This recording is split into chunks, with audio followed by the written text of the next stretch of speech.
Praise the lord. మొదటి సమూయేలు గ్రంథం 7వ అధ్యాయం 12వ వచనం. ఇంతవరకు యెహోవా మనకు సహాయం చేసినని చెప్పి దానికి ఎబెనేజరు అని పేరు పెట్టెను. ఎబెనేజరు అనగా సహాయపు రాయి అని మనం ఆ వచనం యొక్క ఫుట్ నోట్లో చూస్తాం. దేవుడు మనకు సహాయముగా ఉన్నాడు అని అనేకమైన పరిస్థితుల ద్వారా రుజువు అవుతూనే ఉంది. గత 2023 సంవత్సరం అంతా కాపాడబడి 2024 సంవత్సరంలో మనం అడుగు పెట్టాం. మరి అది దేవుని సహాయం కాదంటారా? మనకంటే గొప్పవారు, మనకంటే బలవంతులు, మనకంటే ధనవంతులు, మనకంటే ఎన్నో విషయాల్లో ఆధిక్యత కలిగిన వారు 2024 సంవత్సరం చూడాలనుకొని ఈ సంవత్సరంలో ఎన్నో ప్లాన్స్ పెట్టుకున్న వాళ్ళు ఈరోజు లేరు. నువ్వు నేను కుటుంబంగా అందరం సజీవంగా క్షేమంగా ఈ భూమి మీద బ్రతుకున్నామంటే ఆయన కృప మాత్రమే. అడుగడుగున అపవాది ఎన్నో శోధనలు సృష్టిస్తూ ఎన్నో భయంకరమైన ప్రతికూల పరిస్థితులు మన మార్గంలో ఆటంకాలుగా తీసుకొస్తూ మన ప్రయాణాన్ని ఆపాలని, మనల్ని ఇబ్బంది పెట్టాలని, మనల్ని కృంగదీయాలని, ఆత్మీయంగా మనం అన్ని విషయాలు ఓడిపోవాలని వాడు నిరంతరం ప్రయత్నం చేస్తూనే ఉన్నాడు. కానీ మన దేవుడు మనకి ఎంత సహాయం చేస్తున్నారు.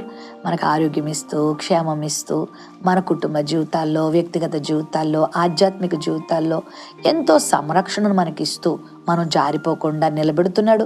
కొన్నిసార్లు జారిపోతున్నా మరలా తన చెయ్యి అందించి పైకి తీసుకొస్తున్నాడు. ఎన్నో విషయాల్లో ప్రభు మనకు సహాయం చేస్తున్నారు. ఇంతవరకు దేవుడు మనకు సహాయం చేశానని చెప్పి సమూయేలు గారు ఒక రాయి నిలిపి దానికి ఎబెనేజర్ అని పేరు పెట్టారు. దేవుడే మనకు సహాయం చేశాడు అనే ఒక అద్భుతమైన సందేశాన్ని ఇశ్రాయేలుకే కాదు మనకి కూడా అందించారు. అవును ప్రియులారా, నీకు దేవుడు సహాయంగా ఉంటాడు. 2023 అంతా నీకు సహాయంగా ఉన్నాడు. ఈ సంవత్సరంలో కూడా ప్రభు నీకు సహాయంగా ఉంటాడు.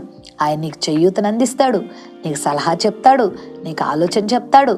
నీవు దేవుని మీద ఆధారపడినప్పుడు, ఇశ్రాయేల్ ప్రజలు దేవుని వ్యతిరేకంగా తిరిగినప్పుడు దేవుని విడిచిపెట్టి వాళ్ళ ఇష్టానుసారంగా జీవించి అనవసరమైనటువంటి కార్యాలు చేసి, హేయమైన కార్యాలు చేసి అన్యజనులతో చేరిపోయి వారి యొక్క విధానాల్లో వారు తలమునకలైపోయి ప్రభువుకి ఎంతగానో దుఃఖాన్ని కలిగించారు. తద్వారా ఏం జరిగింది? వాళ్లే నష్టపోయారు, వాళ్ళ ఇబ్బందులు కొని తెచ్చుకున్నారు. ఫిలిష్తీయులు వాళ్ళ మీద దాడి చేసి యుద్ధం చేసి వాళ్ళని ఇబ్బంది పెడుతూ వాళ్ళని ఎంతో బాధ పెడుతూ ఉండగా మరలా వాళ్ళు దేవుని దగ్గరకు వచ్చి మొరపెట్టుకున్నారు, ప్రభువుని కోరుకున్నారు, ప్రభువుని అర్థించారు, ప్రభువుని క్షమించమని వేడుకున్నారు.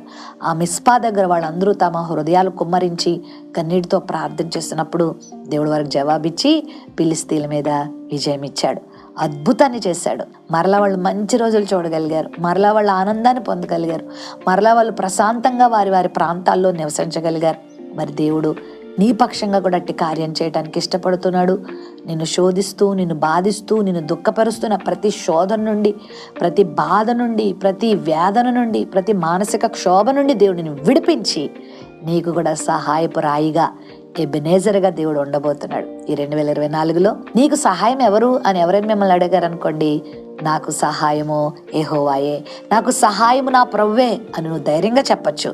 అన్ని విషయాల్లో, నీ చదువులో, ఉద్యోగంలో, వ్యాపారంలో, కుటుంబ జీవితంలో, వివాహ జీవితంలో, వ్యక్తిగత జీవితంలో, ఆరోగ్య విషయంలో, ఆర్థిక విషయాల్లో, ప్రతి విషయంలో ఆయన నీకు సహాయం చేస్తారు. నీ ఒంటరితనాలు నీకు సహాయం చేస్తారు, నీకు నిందలు వచ్చినప్పుడు ఆయన నీకు సహాయం చేస్తారు, నీ యొక్క వేదన సమయంలో ఆయన నీకు సహాయం చేస్తారు. ప్రతి విషయంలో నీ చేయి పట్టుకొని ప్రతిరోజు, ప్రతి గంట, ప్రతి నిమిషం, ప్రతి క్షణం ఆయన నీతో ఉంటూ నీకు సహాయకుడిగా ఉంటారు. మరి ఇట్టి సహాయం కావాలా?